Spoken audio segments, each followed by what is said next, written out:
পুৰুষ শ্ৰীমন্ত শংকৰদেৱ। প্ৰতি বছৰে ৰাণীহঁতৰ স্কুলত বাৰ্ষিক সাধাৰণ সভা হয়।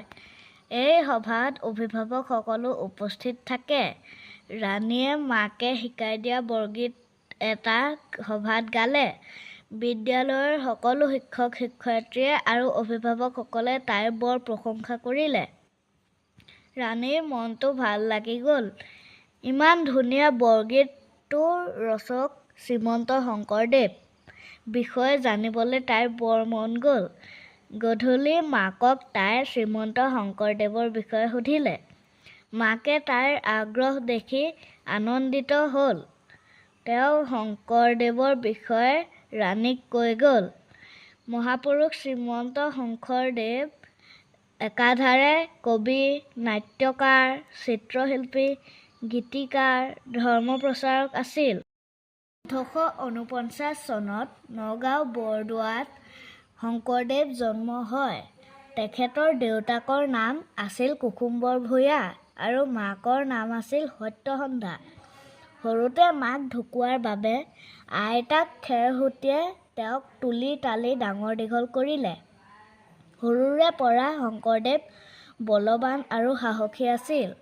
অতি কম বয়সতেই তেওঁ ভৰা লুইত সাঁতুৰি পাৰ হৈছিল। এবাৰ এটা দুৰ্দান্ত ষাঁড় গৰু শিঙত ধৰি বগৰাই দিছিল। তেওঁৰ বুদ্ধিও আছিল প্ৰখৰ। সেই সময়ত ছাত্ৰসকলে গুৰুৰ ঘৰত থাকি পঢ়িছিল। পঢ়াশালীত টোল বুলিছিল। টোলত ক খ শিকি শংকৰদেৱে এটা পদ্য ৰচনা কৰে। তেওঁৰ পদ্যটো আকাৰ ইকাৰ নাছিল।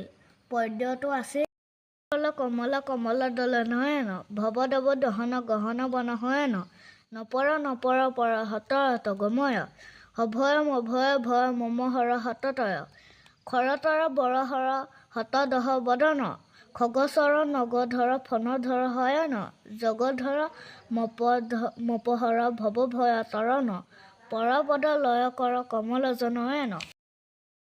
পিছলৈ তেওঁ বহুতো পুথি ৰচনা কৰিলে।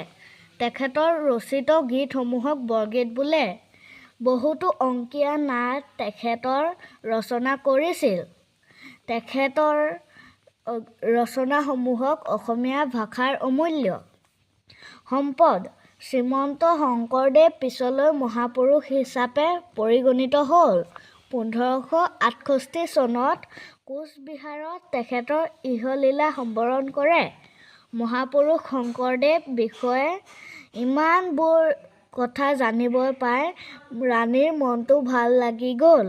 তাই স্কুলত বন্ধু-বান্ধৱীসকলক শংকৰদেৱৰ বিষয়ে সকলো ক'ব বুলি মনটো থিৰাং কৰি